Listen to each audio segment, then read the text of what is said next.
Did you know that it is not mandatory, according to ISO 14971, to use the P1 P2 approach for estimating and evaluating the risk of harm? And yet, we see this as a common practice across the industry. And in many cases, it results into a lot of confusion and inconsistencies.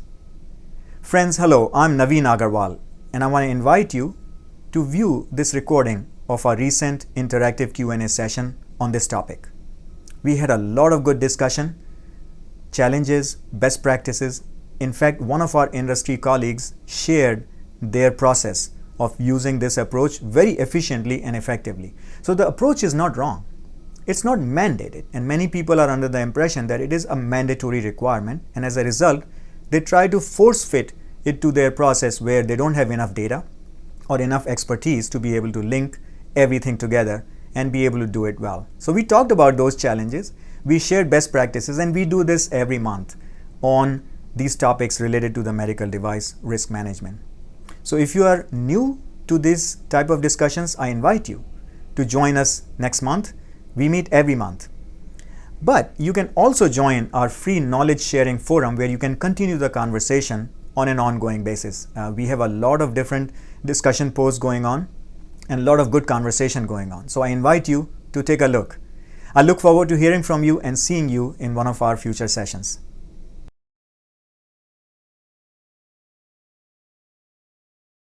Let's talk about P1, P2. This topic has generated a lot of interest for good reason.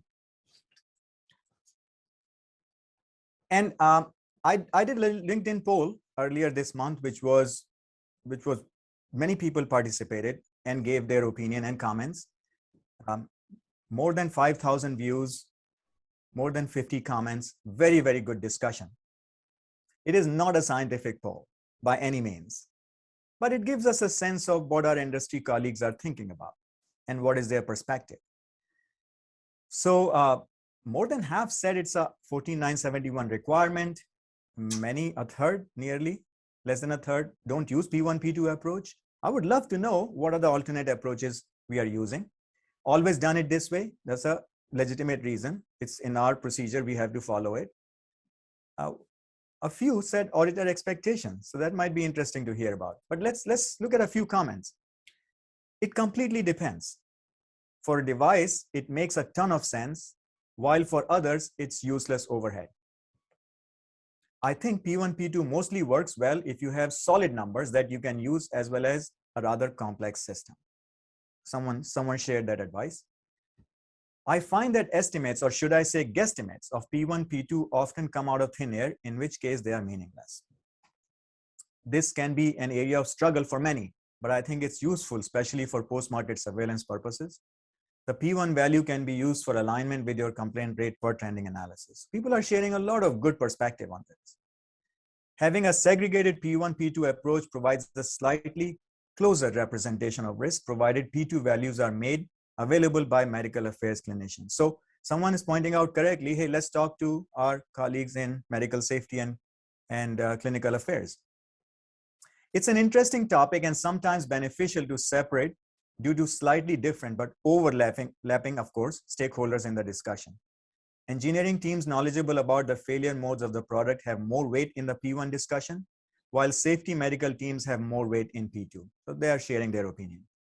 So this is the last slide for setting up our conversation today. I brought this up from Annex C from 14971. Many of you are familiar with that. It is an informative section where they are defining P1, probability of a hazardous situation occurring, and P2 as hazardous situation leading to harm, and P is P1 times P2.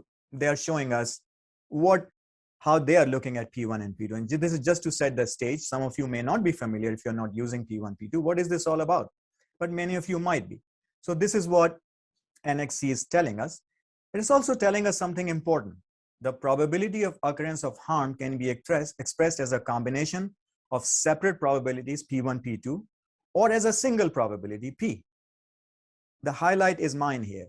A decomposition into P1 and P2 is not mandatory. It's optional. It may be good in some cases, but you don't have to use it.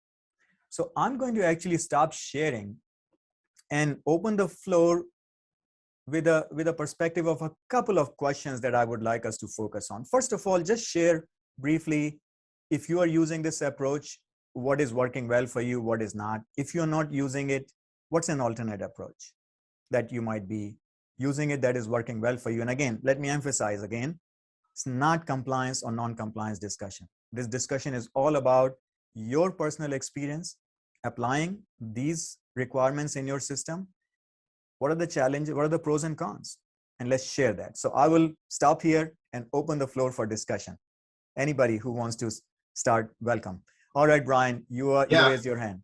I guess I would say, so the company that I currently work for and the prior company that I worked for both use the P1, P2 approach. And it's interesting to see the difference of how successful that approach is in both companies. So my prior company, it worked very well.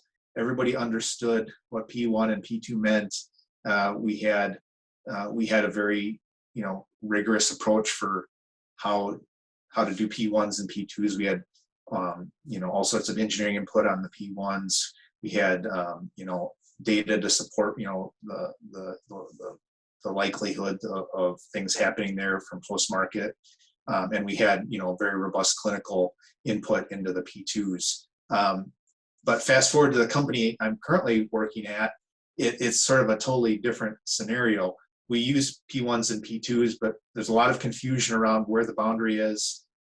We don't have data, very good linkage between how we classify our risks in our risk management in our post-market. So it's very hard to, sort of validate the numbers. And we've had lots of scenarios. I've been with my current company about 9 years. Lots of scenarios where you go through the P1, P2 process and you assess, a risk, and everybody's left scratching their head at the end of the day, like answer doesn't feel right. So thank you for sharing that, Brian. I mean, it depends, right? Your prior experience tells you it worked well. Your current experience tells you it's not working very well. So it's not that the problem is with the approach. The problem is how we implement it. Right? So yeah, great. Thank you for sharing that. Anybody else? Surendra, I see your hand going up. Yeah. So what I say here is P1 and P2 is mainly useful and really helpful for complaints handling, where our complaints team generally look for the data if most of the complaints are coming just because of failures, but no harm occurred, and then they want to know that what exactly they will do with this complaint, whether it triggers the design change or not. So definitely they need P1 and P2 in order to work smoothly. That is one. The other one is working on the health hazard evaluations or working on the adverse event investigations. In that case, we really need, and it is helpful to have P1, P2, and that's where I think we can argue or communicate good information to our authorities accordingly, and we can really estimate. But HHEs and complaint data, they are based on the real information or real actual data. And when it comes to the pre-release risk estimations, then it is little complex to use the P1 and P2, because estimating for the full products and complete failures or complete hazards, P1 and P2 is really challenging, especially the P2 value. So P1, of course, we can get from failure rate, estimated failure rate, or maybe some combinations based on the expertise, but getting the P2 is challenging, and especially how we are defining the labels in the P2, whether we are going into the qualitative approach, like we go likely, how likely it is, so we go with the likelihood, or if we go with a percentage wise, so we define the P2 labels in the percentage. So this really matters a lot, that how we are using the P1 and P2, and that's so where it we are depends struggling right now. Yeah, I mean, you're right, absolutely. It is useful, but we also need to know how to implement it properly. And Brian, we would love to hear from you later on in the presentation, your prior experience where it worked well. Again, don't disclose any proprietary information. And in the current experience, what are the main challenges? And I think you pointed to that a little bit, but let me ask other people. What is your experience? If you use it, or if you don't use it, you use something else, and what are some of the pros and cons of that? Anybody else? So, Davi, go ahead, Greg. It's Greg. So, I wrestled a little bit with your question of do you use it, because we I believe it's always part of a risk assessment judgment. But do we record it as P1, P2? Not necessarily. I mean, I've done it both ways, but the majority of the time, in my experience, we did not record it as P1 and P2. And, you know, the conceptually in the 14971, as you showed in the guidance, there are more than P1, P2. There may be P3, 4, 5. So we're taking all those into consideration as you determine your probability. So when you ask the question, are we using it? I believe that conceptually, you're always using it if you're doing it properly. Mm-hmm. Do you record it? Is that the question? Okay, that's a great clarification. We have to estimate risk, whether we use specifically or explicitly P1, P2 approach, or we use some other approach, we have to estimate risk. And what I'm hearing you say, Greg, is that as part of that estimation, we think about everything. We think about sequence of events. We think about hazardous situations, and we estimate a number. And whether we call it P1 or not, valid point. Absolutely a valid point. Thank you for bringing that up. Mhm. How about anybody else? Any other comments? Yeah, I mean, I can add to that. Yes, Erin. I agree with what Greg said. You know, I think in my experience, you know, having been sometimes, you know, doing health hazard evaluations or other risk assessments, maybe even for, you know, a non-conformance in the manufacturing process, where we may not yet have complaint data, right, to support the P1 and the P2, but you still need to come up with an estimation of probability to determine the risk and whether it's acceptable. And I think, you know, sometimes being in the position to explain the rationale for the chosen probability to other stakeholders, I think it's always very helpful to break it out into P1 and P2, simply for the understanding of the other people who have a stake in the decision.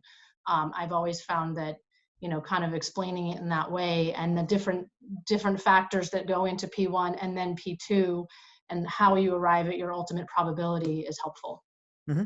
So you're saying that you are also using this as a mechanism to communicate, bring a common understanding of risk? Yeah, I mean, and it's documented. I mean, we use it and we document, you know, the estimations of P1 and P2 if we don't have an observed value to use from our complaint, you know, data. But I think it does help with the explanation of how you arrived there. Kind of split it apart. Split it apart. Great point. Thank you for sharing that, Erin. I appreciate that. Yeah, how about anybody else? To add on to what Erin said, I think one of the things that the approach of you know, being explicit about P1 and P2 does is it helps facilitate discussions where you're trying to extract information from people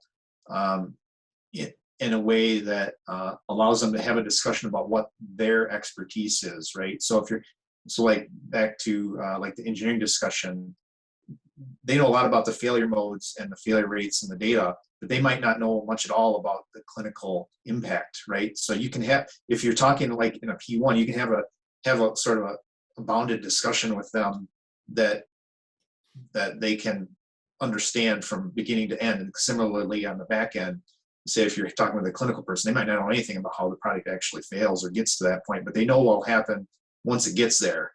So I think it's just helpful for bounding the discussions. And let everybody know how they contribute to that estimation, what expertise we are relying on. Great discussion so far, guys. Absolutely. This is the intent. I love it. Anybody else wants to share their experience and their perspective? Yeah, maybe Naveen, just a couple of quick points from myself, I suppose. A little bit similar, I think, to what Erin was kind of saying there. And maybe in terms of maybe what Greg was saying as well, we don't always document it, but we do, I suppose we would focus more on the P2, more in situations where we end up with having to do a health hazard evaluation, and we would involve clinical and all that type of stuff. But I suppose the dilemma that I would be in is that we have very low volume manufacturing product, like low sales volumes, low volume manufacturing products, and as a result our complaint information doesn't get that down to that granular detail to allow you to break down to have a good P1, P2 analysis, right? So that's kind of a bit of a limiting factor. So it's only really if we ever had to go to health hazard evaluations, that we would then involve clinical and do it, do the probability of a hazardous situation leading to harm to make the appropriate decision in terms of patient safety and recalls and things like that. But other than that, we wouldn't be doing it because our system just doesn't facilitate it with the low volume product, and also just the information that's coming in our complaint system is just very, very scant. You just wouldn't be able to get to it, So that being said, again, similar to what Brian would have said, I would have had experience going back years ago working for a big multinational company that did P1, P2 and did it very, very well. But again, it was a matrix organization that had clinical, had medical, had all that support and a very sophisticated risk management system in place. So I suppose it depends on all of that as well, Mm-hmm. So first of all, I would say, Niamh, is that in a way, it's a good thing for you that your complaint data is scanned, your products are working well, patients are benefiting, and you don't have. So big picture, let's not forget the big picture, why we are doing this, right? So in some ways, it's a good thing.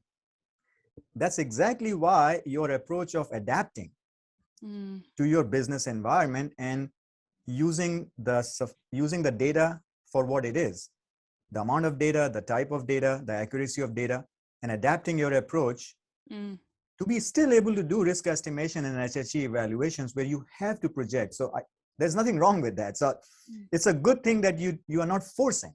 You're not forcing this method. So that's a great comment. Anybody else? So far, so good. Naveen, Greg again.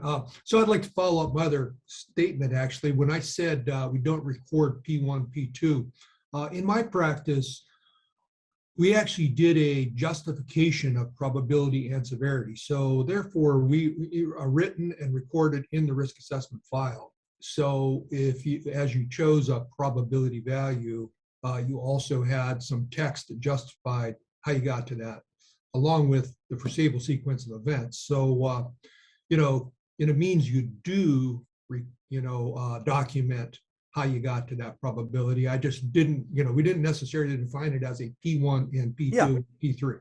And that's perfectly fine. As long as you document your approach, all the assumptions, all the data sources is perfectly fine. Because ISO doesn't mandate a certain process or procedure for risk estimation, but it does expect you to define it clearly so that it is followed consistently, correct? Certainly, so I've had the experience of sitting in front of FDA and defending the risk assessment file. And what we found was it is much easier to defend something if you have the text right there associated with the values, because when you don't, they can certainly challenge you. Yeah, and more importantly, when you write those assumptions, other people who will do the analysis in future would have a good perspective of how and why this analysis was done in the past, what those numbers mean from the past, and if we are developing a product which is sufficiently similar to what we have done in the past, why we can use those numbers now as a starting point. They will have a good understanding of that. So it's always the right thing to do. Right. Yeah, and I think there's another thing to focus on there, and that is, I think it's really easy for people to get trapped into thinking that the main audience of this assessment is the regulators. Yeah. The main audience is your own company, right? And I've seen lots of people get hung up in, well, we're just going to write this so that the auditors, would like it. And, I think it's really useful to say, yeah, but can we use it?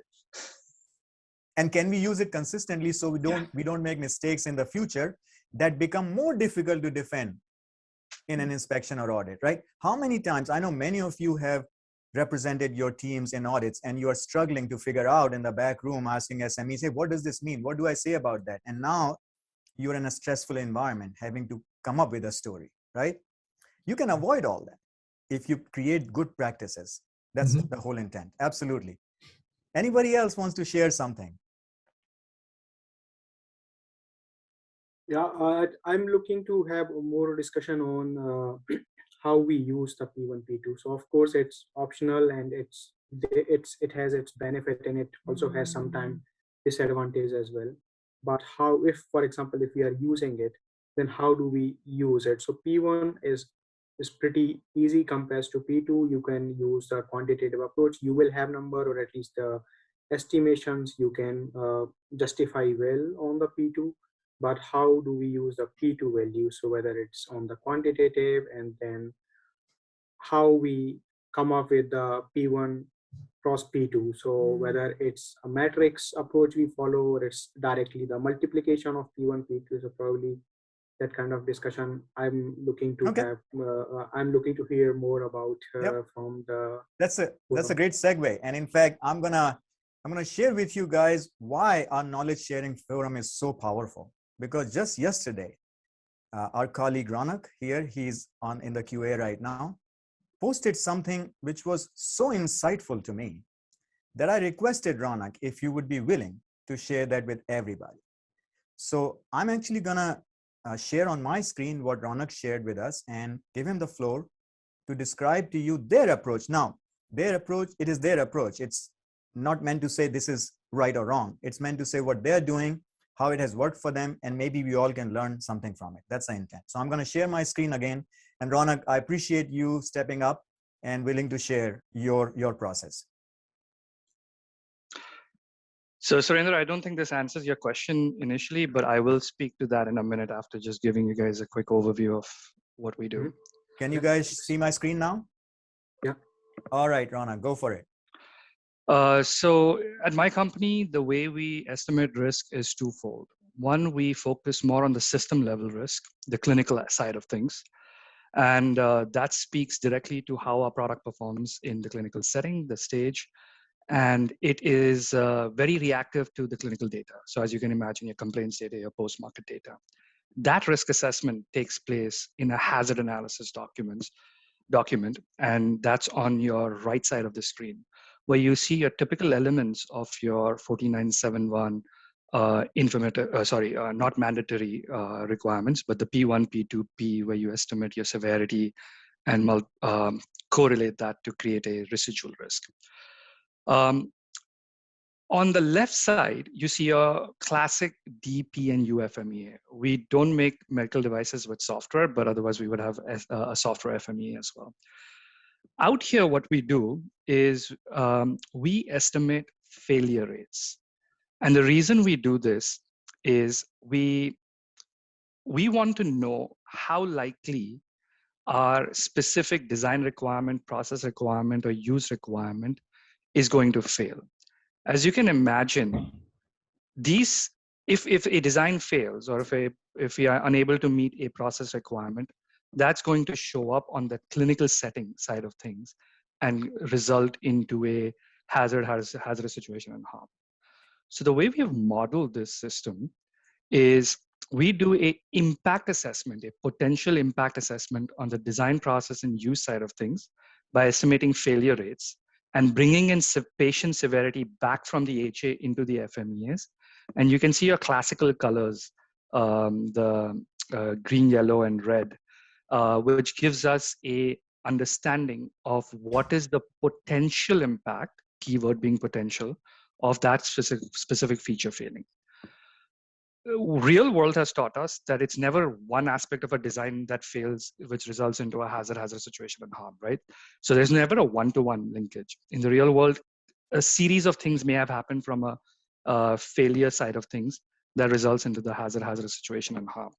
So once we estimate the failure rates that all lead up to, say, one single hazard and hazardous situation, we then use engineering judgment or a conservative judgment to pick the failure rate that highly influences your P1 score.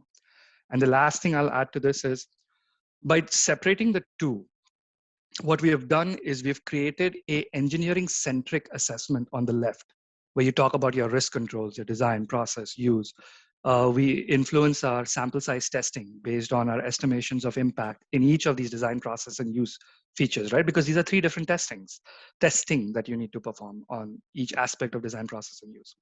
So an engineering-centric approach on the left and a clinical-centric approach on the right, the two talking together is, in our experience, been very successful to get the engineering brain power and the clinical brain power to get together to discuss safety and effectiveness of the device.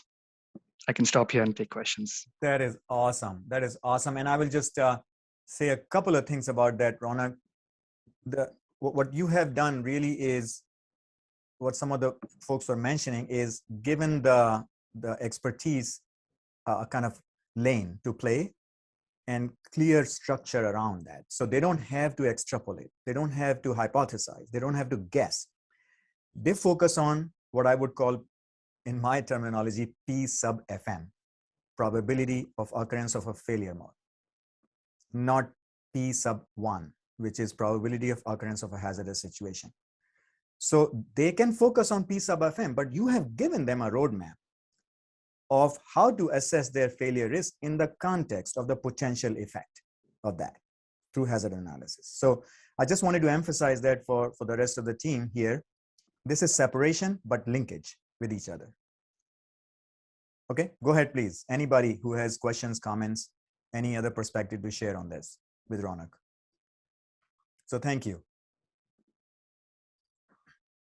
Thank you, Ronak, for sharing. And of course, we are also kind of doing similar approach, but from FMEAs, we are mainly getting contribution to the P1, and sometimes it's a direct number, but then P2 is then further in your clinical side. So of course, when we are working on the FMEAs, there are no discussions around P2. It's purely on the failure mode. And then once we have these numbers from FMEAs, it goes into P1, and then P2 is mainly assessed into hazard risk analysis. So I think thanks for sharing approach. One question I had for you, Ronak, as a follow-up, if you could share. So you show a kind of risk evaluation grid, red, green, yellow, red on the FMEA side, and you also show one on the hazard analysis side. Are these the same grids? Are these the same tables, or are they different tables? The method of calculating your residual risk is similar, but they are different tables. Right. So your criteria where green, yellow, red is shown for the table for failure mode is different from where the red, green, yellow, red is shown for the risk of harm in hazard analysis. That's correct. Correct? And the reason, yes. Perfect. And the reason, that's what and one of the reasons we do this is sometimes you have standards, right? So standards that tell you exactly what your requirement is. So 6061 for electronic medical devices. Catheters have a lot of standards that tell you what the tensile requirement should be. When you have those standards and you meet those requirements, so on the design side of things, we want to take the credit for exceeding the standard and then therefore not testing it at a higher sample size. So we have that inbuilt in our system. But on other side of things, we don't have standards. We have to come up with our own requirements, at which time we are cognizant of the fact that we've taken a stab at estimating what the market needs. And at which point, we also want to make sure our testing is a little more robust otherwise to ensure that the product performs as we intended it will. So there is a big influence of a qualitative risk assessment. And in our company, we focus on, with the lack of data, our focus is to do a good qualitative assessment over a necessary quantitative assessment. Great. Thank you again, Ronak. Anybody else has any questions, comments on this for Ronak? Nice graphic.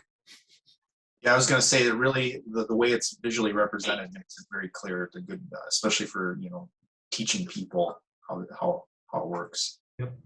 Yep. So perfect. It's a very good linkage. So I wanted to ask you, Ronak, if you could share if this assessment changes during design and development, pre-market and post-market, because I've seen people use terminology like pre-mitigation and post-mitigation, and I find that a little bit challenging for me because my perspective is that medical devices are never final. They're always evolving, both pre-market and post-market. You're always having to respond, maybe some design changes going on. So I don't really fully comprehend what pre-mitigation, post-mitigation might mean. And in my view, this has to evolve, and you might start with some qualitative ratings, but over time, as you get more testing data, more field data, they could become. So how do you manage that life cycle side of these documentations? Can you share something on that? Yep. So I'm thinking of this question as a two-part question. There's a whole discussion on pre-mitigation and post-mitigation. The way we look at it is pre-mitigation and post-mitigation in the context of risk controls. Now, I personally don't agree with that concept because I think one of your forums, Naveen, Bijan from Medtronic had discussed that we wouldn't consciously think of designing a device with toxic materials Right. just to show that we now have biocompatible materials, therefore the Right. risk has reduced, right? Right. So, but it seems to be a requirement a lot of auditors have asked, and unfortunately, it's an easier discussion to just to show them that than versus try to argue against the logic. So what we do for pre-mitigation and post-mitigation is with the context of risk controls, when we show that we have a pre-mitigation risk, and now with risk controls, we have reduced it. The second part of your question is the maintenance of data and how does engineering react to post-market data as post-market data starts coming in through the product's life cycle, right? So here's what we do. Say you're in new product development. This is the first time you're launching this device. You have no post-market information. At that time, we use our engineering assessment from the FMEA side of things, and we holistically assess them to set one P1 threshold for each hazardous situation, right? So we set the threshold at that, and then we release the product in the market. Now let the data come in, and at a defined frequency, we will assess how that P1 calculated compares to P1 threshold. And at that time, if P1 calculated is below the P1 threshold, life is good. Our engineers were conservative, which is you can never be upset at an engineer being conservative. They have estimated risk, which is fine. It's we are still under the threshold because we had accepted the benefit risk assessment at that threshold, mind you, at new product development, right? Now, if P1 calculated exceeds P1 threshold, that's when your other parts of your QMS should kick in. Your request to initiate a CAPA, your field action. And through those processes, we can then go back and question the effectiveness of our risk controls, question the accuracy of our calculations, and course correct as needed. And additional, right? You may choose to put additional controls, and then you can show in your FMEAs in the column about additional controls what you did and how it affected your P sub FM. Yep, that's right. And show that we have reduced risk. So you brought up a very, very good point that we do something that we would rather not just to satisfy our auditors, right? We do many things we would rather not. How best to address that? Because this is a very good way. You can say, look, I have put no additional controls. My product is working well in the market. All I have is current controls. This column is blank, and there's a reason for that. Now, here's another example of a risk file where I will show you where I put additional controls because I learned something from the post-market. So I'm actually doing additional controls. It's not like I'm skipping it. I think that's their concern. Their concern is, are you one and done? You have launched a product, you have done nothing about it. So you can say this product has not gone through any changes. It's working well. We have no reason to change anything. But look at this example where we can show you we put some additional controls. And as a result, we brought down the PFM. Now, the trouble comes when auditors expect to see line by line. On this line, show me before higher number, after lower number. Then I agree with you, right? So a lot of that is going on because of all this. Maybe some practices are being promoted that are not very, I would say, effective and make us do things that we don't want to do, right? So my view on this is you got to prep and plan how you will address the kind of under the surface questions that are coming in the auditor's mind so that they don't get stuck on your format. Like that would be I had something I wanted to add about the pre-mitigated versus post-mitigated. Go ahead, discussion. Brian. That was my current company. We have a lot of debate about what the pre-mitigated like baseline is, and you'd have discussions, with some engineers, and they would say, well, that mitigation was built in from the initial design versus, we built it in after, kind of the initial concept. So you get into all these arguments about whether the mitigation, is in the baseline or not. And I don't really think that's a very productive discussion because at the end of the day, you already have the mitigation in place. And it's not really helpful to debate that. I think it's the wrong terminology that throws a lot of confusion. There's no requirement to call it pre-mitigation, post-mitigation. You can call it something else. But the idea is, what you are starting with and what you're ending with. And if you're ending with absolutely nothing different, it's just a copy and paste of a prior product, it is exactly what your current product is, which is unlikely. You will change an IFU, you will do an HFE probably, you will do something. But let's say for the purpose of argument, you have done no changes. It's a copy and paste. Maybe some packaging is different, right? Even then should result into some additional information. That's what it is. I've done nothing else. So why do you expect me to just copy and paste just for the sake of showing it to you that I have done something, right? So I think we'll have to be a little bit more strategic in our requirements when we put in our procedures, because as quality professionals, I have seen that we sometimes send signals to our engineering department that all we care about is compliance. And in their mind, what we are asking for doesn't make sense because we are trying to satisfy the requirements of one or two auditors, right? So that's where a little bit of kind of strategic mindset, leadership, change management aspects will come on. Anyway, I went on a tangent here. So I will stop and again, open the floor for further conversation on this topic. Any other?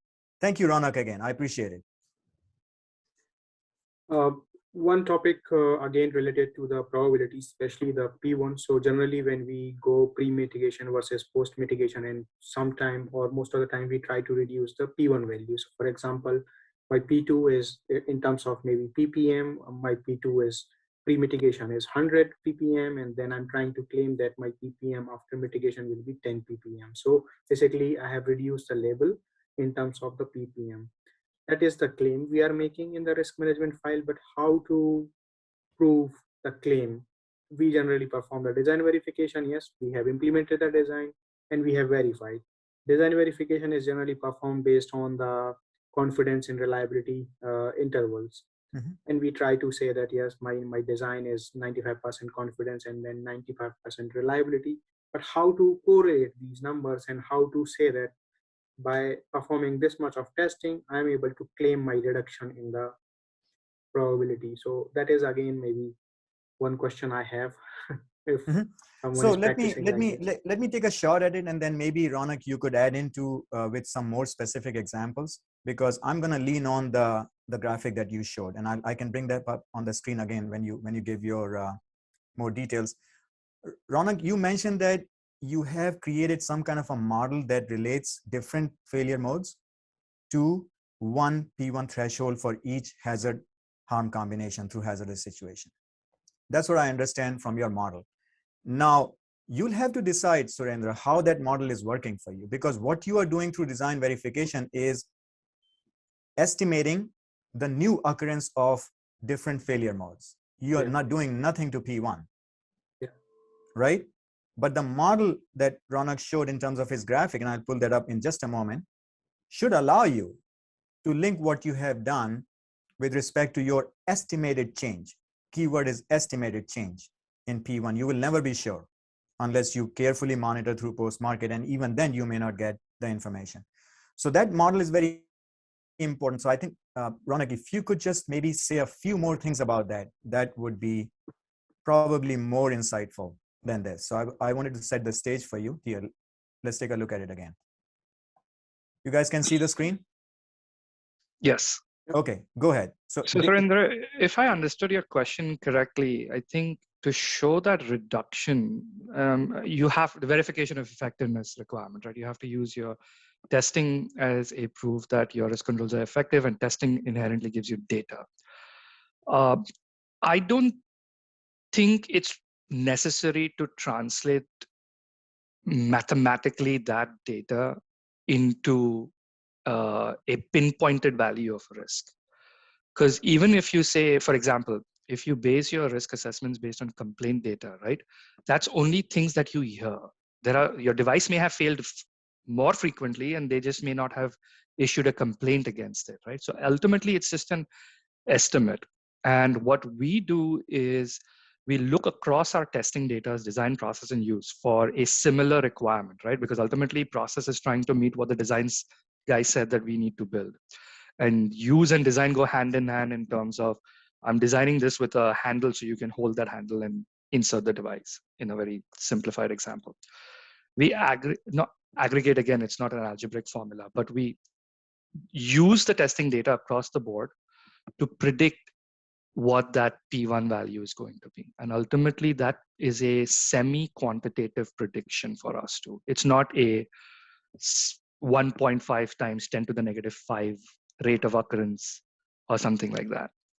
So maybe if I understood your question correctly, I think you're overburdening your processes by trying to go to that exact math, but that's just my 2 cents. Mm-hmm. Yeah. So you will have good accuracy and precision in estimating P sub FM of different failure modes to design verification, right? Is that point clear, Surendra?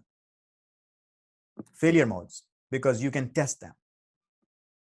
Yeah, So failure modes can be tested with a limited number of samples with a limited confidence. Yeah. Correct. So you will have that information here in Ronak's model. What we are thinking about is that how to go from here to here, and do we need to? Those are the 2 questions, right? Do we need to? Every time we do design verification, do we need to? And that's an internal discussion you must have. But you must have a model going from all failure modes kind of grouped together in the context of a specific hazardous situation, hazard and harm. You will have multiple failure modes combined together, not just one. And you need to learn or need to build a model how those failure modes in your engineering judgment could lead to a hazardous situation. Maybe it's a one-to-one deal, or you build a tree. You do event tree analysis or fault tree analysis. You build relationships if you can, but you don't have to. You can do simplistic conservative estimates, and you can link your most likely failure mode leading to that, or whatever you want to do, maximum PFM, whatever you want to do. Once you build that model, when you show reduction in your probability of occurrence of failure modes, now with that model, you could estimate a change, but again, you don't have to.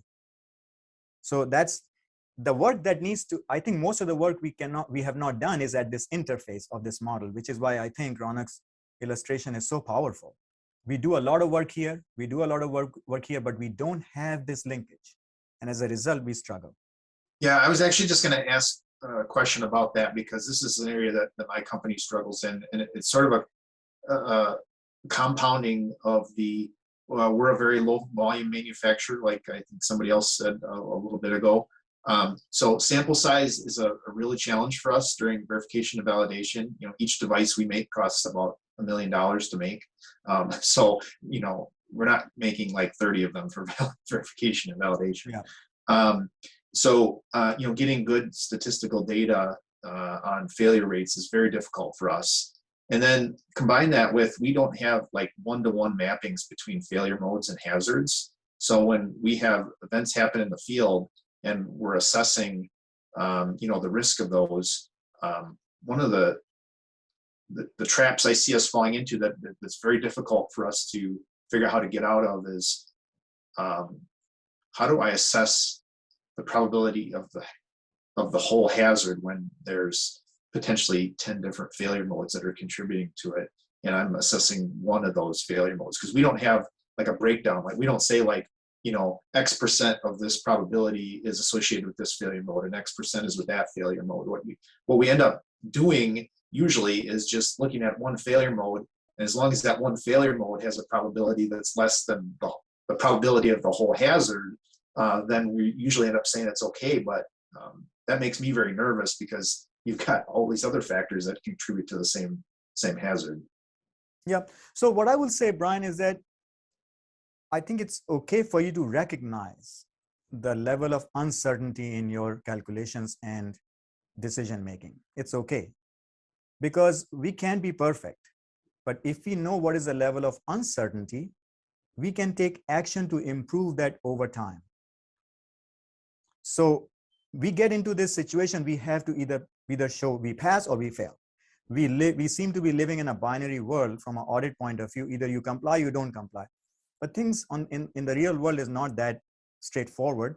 And you can say early on, and that's why my personal opinion is that PMS plan requirement in EUMDR actually is a very good opportunity for us to demonstrate how we are going to improve the level of uncertainty in our estimates. We go out with a conservative estimate, recognizing that, and you mentioned that, Ronak, is that you have a P1 threshold, maybe conservative, right? And you made that choice because you recognize your level of uncertainty in your estimates. Over time, you will improve. And over time, you will say, now I'm more confident that it is not that high that I thought. And maybe I have a better way of connecting my failure modes with what's happening in the field because I have now 10 years of experience or 5 years of experience. So if there's a way you can find to document your decision making in your risk management report or your other documentation describing your level of uncertainty, and that's actually part of the calculation even FDA accepts as part of your pre-market submissions. They recognize there is uncertainty in benefit risk estimates. Definitely do that.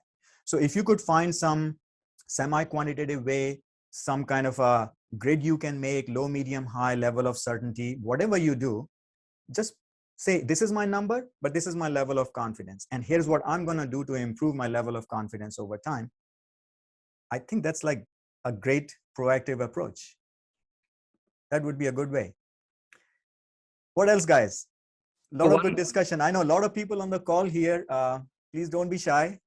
Don't be bashful. Share your opinion, thoughts, comments, even if you are just in the listening mode, whatever top of mind for you. And if you don't feel comfortable speaking up, you can share via chat as well. Naveen, the one thing I would add to Brian's comment earlier is, you're right. If there is a limitation on testing being too expensive, it can put undue burden on your risk management process, which is trying to get that data, right? In that case, what we've done is focus on the quantitative assessment. I'll give you a quick example.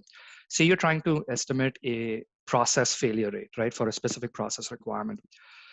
We have a logical quantitative sheet that tells us, look, if you have created a process that's validated with continuous process monitoring, you could give yourself the latitude of saying my estimated failure rate is low, say a level 1. Again, not a number, but a level.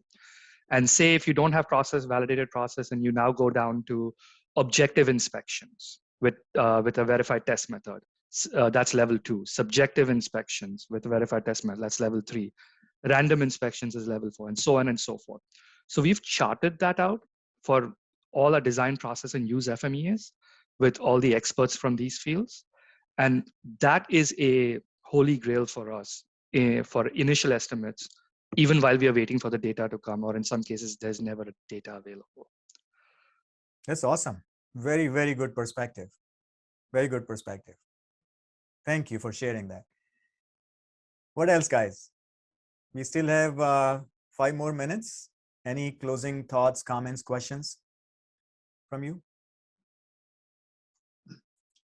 Maybe just a question I'll toss out there for discussion. Linkages between, these estimations and post-market is something that was one of the big differences between my previous company and the current company, partially because my previous company had very mature product with many, many systems in use. And as I mentioned a few minutes ago, my current company, much lower volume, newer company, newer technology, not as much data to draw on from there. Any recommendations on, how to connect your risk estimations to post-market? Yes, so the easiest and simple way in my experience has been you go with a direct calculation of a rate of occurrence of harm. When complaints are coming in, but make sure you code against standardized codes. We have a module on that. I have posted a blog post. Many times our complaint codes are generic terms and they have evolved over time, and sometimes 2 different terms are used for the same thing, and that will dilute your data. But the easiest way is to get a rate of occurrence of each standardized harm term directly from your complaints data. If you're lucky, you have no complaints safety related. I see that as a very good sign. Okay, so no complaints, your product is safe, that's a big picture. Okay, however, having no complaints doesn't mean that there is no chance of failure. So you assign your lowest level. We are talking about levels, not numbers. Lowest level to correspond to some base rate that you would expect, maybe from a similar device, maybe from your past experience. If you have no complaints, you assume the lowest rate as long as it remains valid. Because when you begin to get complaints, unfortunately, we would want to fix them as soon as possible. I want to keep emphasizing, guys. I see the situation of no data on safety related issues as a good sign. We have done our job. We are keeping our patients safe. We define our lowest level to represent a base. We did benefit risk, right? We define our lowest level to correspond to that benefit risk. When complaints come in, unfortunately, we elevate that. So what I have done in those scenarios is move away from P1, P2 for now temporarily, because that level of complexity in my experience and judgment is not necessary. It doesn't help you make any new decisions. It only complicates matters for you. Go with the rate of occurrence that you are seeing from the field. If you are unsure, maybe beef up your post-market surveillance data gathering process. You say, hey, something is fishy. I'm not hearing anything where I should expect something more. Put more resources and efforts on beefing up your data gathering system rather than fixing your calculation methods. Start the right data flow first. And as long as your base rates are okay, you demonstrate, hey, we have mitigated our risks. All risk controls are as far as possible because they conform to state of art. We are going to keep monitoring it, but we are not satisfied. We're going to go and do some more data gathering. So that should take care of that. Now, your question about how do I link back to my device failure issues, potential device failure issues, right? So hopefully you are gathering complaints not only on harms, but also device malfunctions and device failures. Yeah, that's exactly what I was just going to throw. The challenge we face, and I think to your point, this is a good problem to have. We have a fair number of complaints. We have very few complaints that result in a safety issue. That's right. Fine. So we have lots of data on failure modes. We don't have much data on hazards. That's what I was coming to. Yeah. You use that data to drive continuous improvement. Doesn't have to be part of ISO 14971 compliance. That's the biggest confusion we have, is that we must always link it. No, ISO 14971 requires estimation of risk of harm and monitoring of risk of harm.